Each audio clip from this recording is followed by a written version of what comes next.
let's get started with our first news. Dricus du Plessis says that Israel Adesanya was the best opponent he's ever faced. Looking back on their epic clash last summer, a battle that ended with Dricus scoring a submission victory in the 4th round, the South African champ had a lot to say about what made that fight so unforgettable.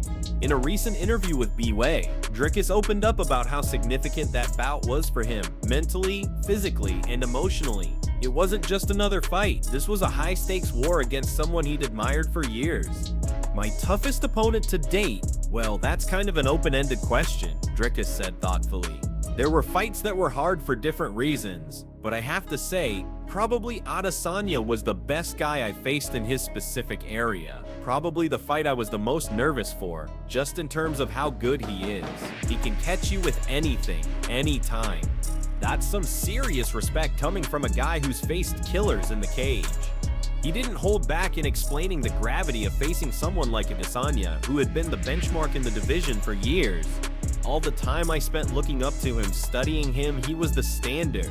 Knowing what he's capable of, I think he's the best guy I've faced so far. And obviously, if you watched that fight, it was one hell of a fight. It was a tough night at the office for both of us. The fight itself was a back-and-forth war filled with tense exchanges, unpredictable movement, and high-level strategy. It was the type of fight that takes everything out of both fighters and the kind that cements legacies.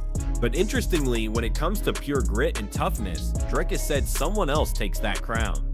If you're talking about pure toughness, then I'd have to go with either Brad Tavares or Sean Strickland. Just the amount of damning they were able to absorb and keep going forward, it was absolutely insane.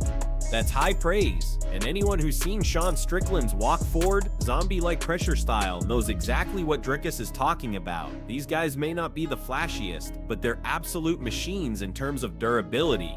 Dricus went deeper, explaining that toughness in MMA isn't just about eating shots, it's about mental warfare. Sometimes it's not just about skill or strategy, but the mental and physical challenge of fighting someone who just refuses to go away. That kind of pressure wears you down round by round. It forces you to push through exhaustion and pain in ways that are hard to explain unless you've been there. That win over Adesanya might have been his most high-profile victory, but Dricus is not the type to underestimate anyone. He treats every opponent like a threat. Every fighter brings a different kind of danger, he added. Some guys are fast, some guys are strong, some are incredibly technical, and some just won't quit. You've got to be ready for all of it. At just 30 years old and now the UFC middleweight champion, Dricus du Plessis is clearly a man who respects the game, respects his opponents, and knows that every fight tells a different story. And as for Adesanya, according to Dricus, he was the best. Now, moving on to our second story. Caio Borralho believes that Robert Whittaker may be nearing the end of his legendary MMA career, possibly heading toward retirement after his recent split decision loss to Rainier de Ridder. While Whittaker remains one of the most respected names in the sport, some fighters, including Caio, feel that his recent performances suggest a deeper shift. Caio, who's currently preparing for his own high-stakes bout against Nassourdine Imavov at UFC Paris on September 6th, didn't hold back during an interview with the Schmo. When asked about Whittaker's future in the sport, he offered a candid, honest assessment that quickly caught the attention of MMA fans. "Look, I don't think it's just about wins or losses," Caio said. "Robert Whittaker is a legend. I'm a big fan of his. What he's done in the sport, what he's accomplished in the middleweight division, he's one of the GOATs. But right now, it seems like maybe he doesn't want to be there anymore."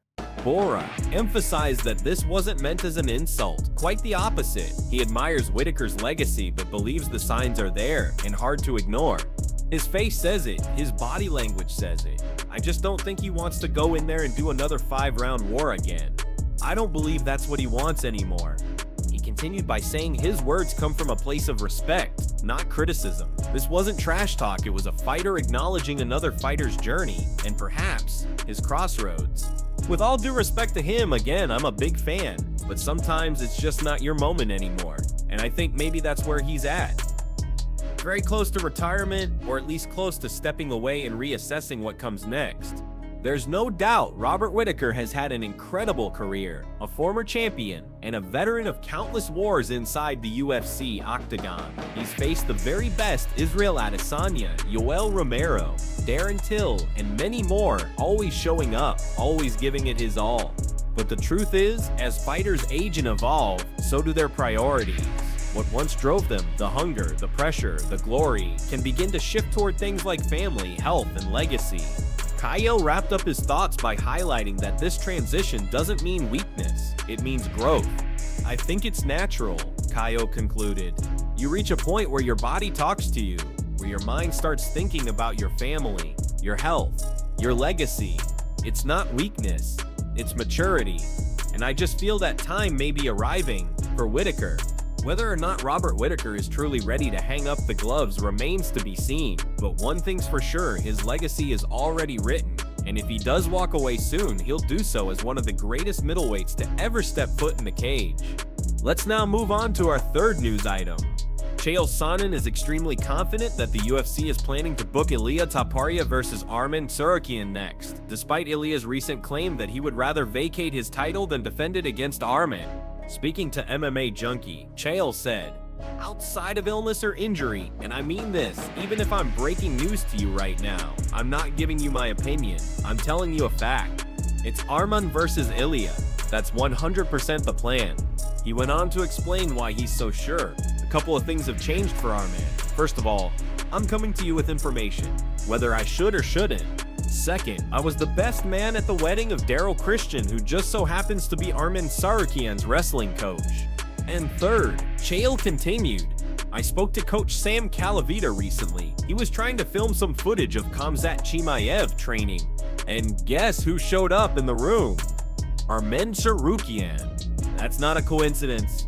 But the biggest clue, according to Chael, was Ilia's own behavior. A week ago, Ilia said, I don't want the fight. That's how the greats operate. They deny the fight first. That's their first move. And then, they slowly walk it back. Chael pointed to legends like Anderson Silva as proof. That was Silva's system. Every fight, he denied it first. Let it run for 2 weeks, then he'd accept. Then an injury report would leak. Then the media would think the fight's off. Then it's suddenly back on. That's how he played it. Ilia isn't any different, whether he realizes it or not, Chael said. Whenever he's going to fight someone, aside from Paddy Pimblett, he denies it first. It's his move. He also spoke about how Arman had to prove himself. He was put through purgatory, but he got out. He showed up. He got licensed. He weighed in. He went through training camp. And then what? He had to sit there in the front row and watch Paddy Pimblett get all the attention. Not him. That sort of grind, it earned him this shot, Chael insisted. There's a certain level of appreciation for that. And that appreciation? It's coming his way now. As for the actual fight, Chael believes Arman poses a massive threat. Stylistically, the toughest matchup for Ilia is Arman Tsarukyan. I mean that. The world might be leaning towards Ilia right now. He's the flavor of the moment. He's hot. He's undefeated. He's the champion of the world. He should be the 2-division champion, BMF champion, lineal champ, all of it. But if Arman gets his hands on you, you've got a problem. And that's it for today's fight news. Drama, retirements, rivalries, and some serious matchups on the horizon. Stay tuned as we keep bringing you the latest from the world of combat sports.